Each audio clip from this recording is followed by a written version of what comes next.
ഓം നമ ശിവായ. ചിന്താമണി കുടുംബത്തിലെ എല്ലാവർക്കും ഓം നമ ശിവായ. അങ്ങനെ ദത്തപീഠത്തിലെത്തി ഒരു വലിയൊരു ഭാഗ്യം കിട്ടിയത് ഇന്ന് ഇവിടുത്തെ മെയിൻ പൂജാരിമാരുടെ കൂടെ തന്നെ ദത്തപീഠത്തിനകത്ത് ശ്രീകോവിലിനുള്ളിൽ കയറി എനിക്കും അഭിഷേകം ചെയ്യാനും പൂജ ചെയ്യാനുള്ളൊരു ഭാഗ്യം കിട്ടിയത് ഒരുപാട് സന്തോഷമാണ്. കാരണം കഴിഞ്ഞ വർഷവും ഞാനിവിടെ എത്തി, ഈ വർഷവും എന്നെ ഇവിടെ എത്തിച്ചു. അപ്പോൾ ആ ഭഗവാനുമായിട്ടുള്ള ബന്ധം എന്താണെന്നുള്ളത് വ്യക്തമായിട്ട് എനിക്ക് കാണിച്ചു തന്നു. ഞാൻ അത്രയും കാട്ടിലൊക്കെ അമ്മ പോയിട്ടുള്ളതാണ്, പക്ഷെ അപ്പോഴും എന്താണ് ഈ ദത്താത്രേയനുമായിട്ടുള്ള ബന്ധമെന്ന് ശരിക്കും ഇന്നിവിടെ എനിക്കത് കാണിച്ചു തരേണ്ടായി. കാരണം ഇന്ന് ഹോമം എല്ലാം കഴിഞ്ഞിട്ട് അവിടുത്തെ മെയിൻ പൂജാരിമാർ അമ്മ പോകരുത്, അമ്മ അഭിഷേകം ചെയ്യണമെന്ന് പറഞ്ഞപ്പോഴും സാധാരണ ശ്രീകോവിലിനകത്ത് സ്ത്രീകളാരും പ്രവേശിപ്പിക്കില്ല. അപ്പോൾ അതുകൊണ്ട് എന്താണ് എന്നുള്ള ഒരു ഇതോടെയാണ് ഞാൻ അവിടെ നിന്നത്. പക്ഷേ ഈ ഒരു അവസാനത്തെ ചടങ്ങ് ദത്താത്രേയന് അഭിഷേകം ചെയ്യാനുള്ളൊരു ചടങ്ങാണ് അവസാനം ഉണ്ടായത്. പക്ഷെ അതിൽ എനിക്ക് ഒരുപാട് സന്തോഷമുണ്ട്. ആ പ്രധാനപ്പെട്ട ആചാര്യന്മാരുടെ കൂടെ എന്നെയും അതിനകത്ത് കൊണ്ടുപോയി അവിടെ ഇരുത്തി പൂജ ചെയ്യാനും അഭിഷേകം ചെയ്യാനുള്ള ഒരു മഹാഭാഗ്യം എനിക്ക് എത്ര പറഞ്ഞാലും മതിയാവില്ല. അതേപോലെ തന്നെ അവിടെ നിന്ന് അവർ എന്നോട് പറയുണ്ടായി, ദത്താത്രേയൻ്റെ ഒരു പ്രതിഷ്ഠ അമ്മയുടെ ക്ഷേത്രത്തിൽ ചെയ്യേണ്ടി വരും എന്നുള്ള ഒരു ഇതും കൂടി ഉണ്ടായി.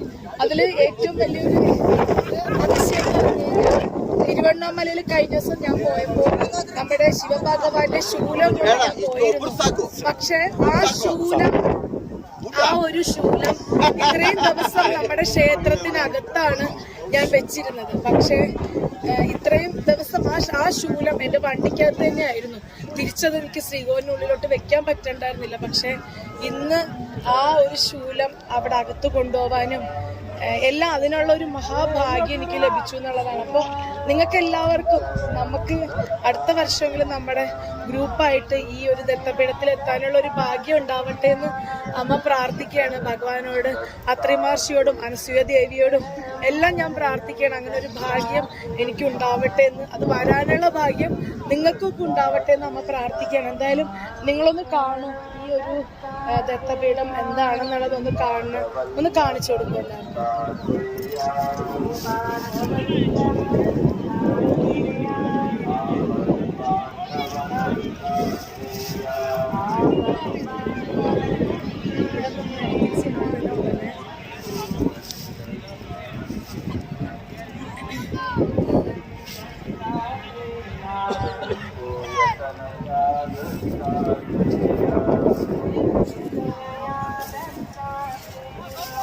ശരിക്കും ഇവിടെ നിൽക്കുമ്പോൾ ശരിക്കും ആ ഒരു എന്താ പറയുക നമ്മുടെ ആ ഒരു ഇത് ഭാരത് മാതാ കീ ചെയ്യുന്നുള്ളത് ഒരു സത്യമാണെന്നുള്ളത് ഇവിടെ വരുമ്പോഴാണ് കാണുന്നത്. കാരണം മക്കളുടെ എല്ലാം ആ ഒരു ഭാരത് മാതാവിനോടുള്ള ആ ഒരു ശക്തി ശരിക്കും പറഞ്ഞാൽ എവിടെയും കാണാൻ പറ്റില്ല. കേരളത്തിൽ പോലും ഇങ്ങനെ ഒരു ശക്തി ഒരിക്കലും കാണാൻ സാധിക്കില്ല. കേരളത്തിൽ എവിടെയും നമുക്ക് ഇങ്ങനെ ഒരു ശക്തി കാണാൻ സാധിക്കില്ല.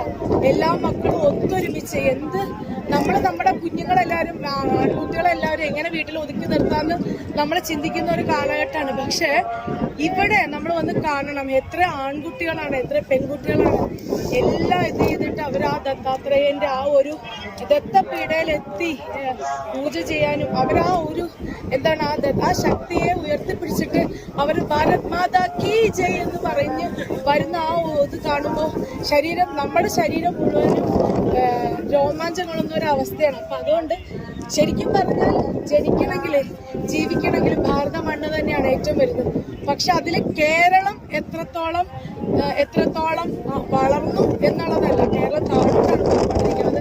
അപ്പൊ ഈ കർണാടക മണ്ണിലെത്തിയപ്പോൾ ശരിക്കും ആ ഭാരത് മാതാ കീ ജയ് എന്നുള്ളത് സത്യമാണെന്ന് എനിക്ക് തോന്നുകയാണ്. എല്ലാവർക്കും ഓം നമ ശിവായ, ഓം നമ ശിവായ.